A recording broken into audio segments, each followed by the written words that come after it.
নিঃসন্দেহে আল্লাহর ওলিদের পথের উপরে আছি। ওলি ছাড়া এ দেশ জয় হয় না, তাদের ছাড়া এদেশের মানুষ কলেমা পড়া শিখে, তারা আমাদেরকে জিকির শিখাইছে, কলেমা পড়া শিখাইছে। এরকম হাজার বেদাত তোমরা নিয়ে চলো, ওই বেদাত পুরো আগে সামাল দাও, নিজের ঘর আগে সামাল দাও, তারপর পরের ঘর সামাল দিও। কি বল ঠিক কিনা? নামটা বদলাই দিও। জামিয়া 3 ক্লাসের নাম রাখা যায় না, 3 ক্লাসের প্রতিষ্ঠানের নাম জামিয়া বিশ্ববিদ্যালয় হয় না। নতুন নাম তালাশ করো, যদি না পাও আমাদের সাথে যোগাযোগ করো, আমরা সুন্দর নাম দিয়ে দিই। না, যেটা যেখানে প্রয়োগ নয় সেটা তোমরা প্রয়োগ করো না, খালি বুঝো না। কথা বুঝা গেছে? আমাদের সব ঠিক আছে আল্লাহর মেহেরবানি। আল্লাহর দেওয়া পথে, নবীর দেওয়া সুন্নাহ অনুযায়ী আল্লাহর ওলিদের পথ অনুসরণ করে আমরা আতিউল্লাহ ওয়া আতিউর রাসূল ওয়া উলিল আমরি মিনকুম, আল্লাহ যেন আমাদের সবাইকে সেই পথে পরিচালিত হওয়ার তৌফিক দান করে দেন। সম্মানিত সুধী, আজকে বড় একটা মুহূর্তে আমার পাশে বসা, আমি অত্যন্ত খুশি। এখানে আপনারা যারা আছেন, আমি কি কোনো অন্যায় কথা বলেছি আপনাদের? বলেছি নাকি? আমি বলেছি এ কারণে, যখন বলা হয় জানাজা সাহেব যিনি বর্তমান প্রতিবেশী, তিনি জানাজার নামাজ পড়েছেন বাবার, এবং তাকে দাওয়াত করা হয়, যখন ওই বেয়াদবের জিহ্বা বের করা হয়।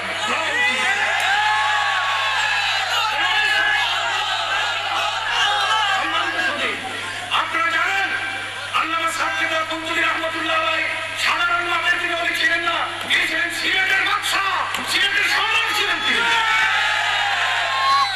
তিনি সিলেটের সম্রাট ছিলেন। ওলি জগতে তার উপরে এই বর্তমান কথা বুঝতে পেরেছেন?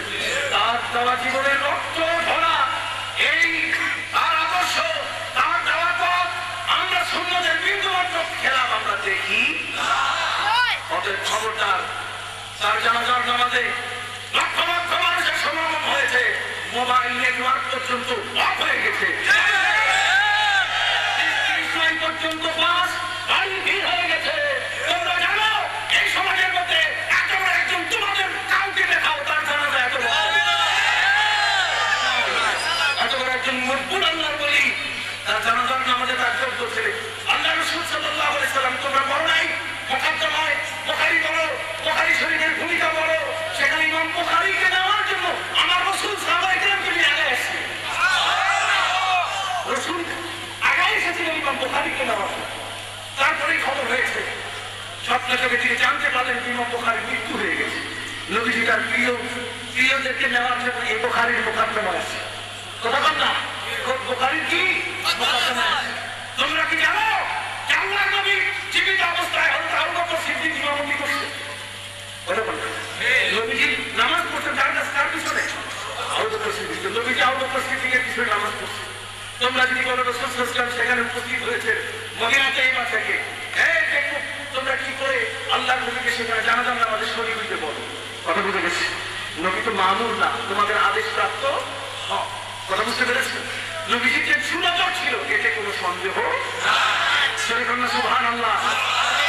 এখানে ইমামতি তার সুযোগ্য সন্তান, এই বাংলাদেশের একজন অদ্বিতীয় ওলি, নিঃসন্দেহে আজকের যিনি গতিশীল আছে আলহামদুলিল্লাহ, তার ইমান, তার আখলাক, তার আমল, তার প্রতিদিনের ওজিফা আজকেও আমি দেখে আসলাম, আমি অবাক।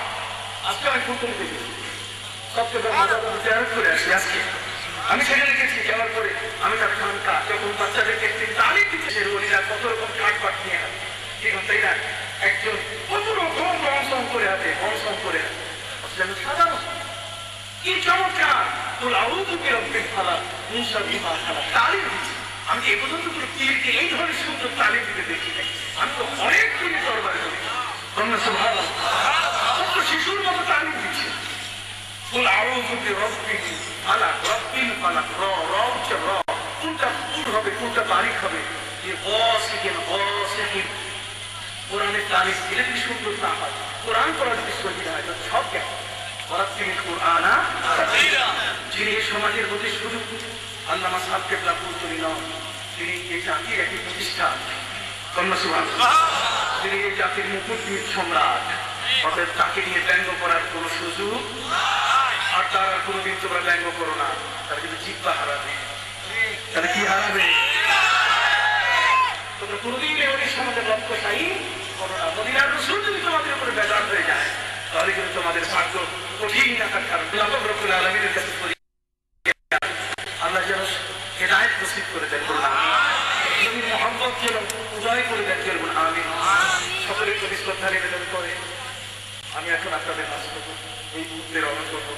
কাজে সকলের মধ্যে আমি আপনাদের খেদমতে আরজ করতে চাই, আল্লাহ তাআলা আমাদের সবাইকে কবুল করবেন, বলবো না আমিন। যদি আমার কোনো কথায় মনোকষ্ট নিয়ে থাকেন, আমি যা বলেছি রাসূলের মহব্বতে, ওলির মহব্বতে আমরা কখনো শব্দ করার কথা কাউকে বলি না। আমরা বড় শান্ত, আমাদের আলোচনা নিয়ে আমরা বুঝাতে চাই যে আমরা কিন্তু কারো সম্বন্ধে রেখে যখনই শুনি তারা দরকার আলাই না, এটা মদিনা ছাড়া এখানে পড়া যাবে না, যখনই ইচ্ছে হয় যে তাদেরকে কিছু তালিম দেওয়া দরকার, কি বলেন ঠিক না?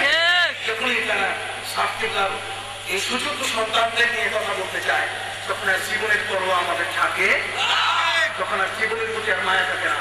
তার সম্বন্ধে তুমি লক্ষ্যটাই করতে হবে, তার পেশাবের ফেরার যোগ্যতা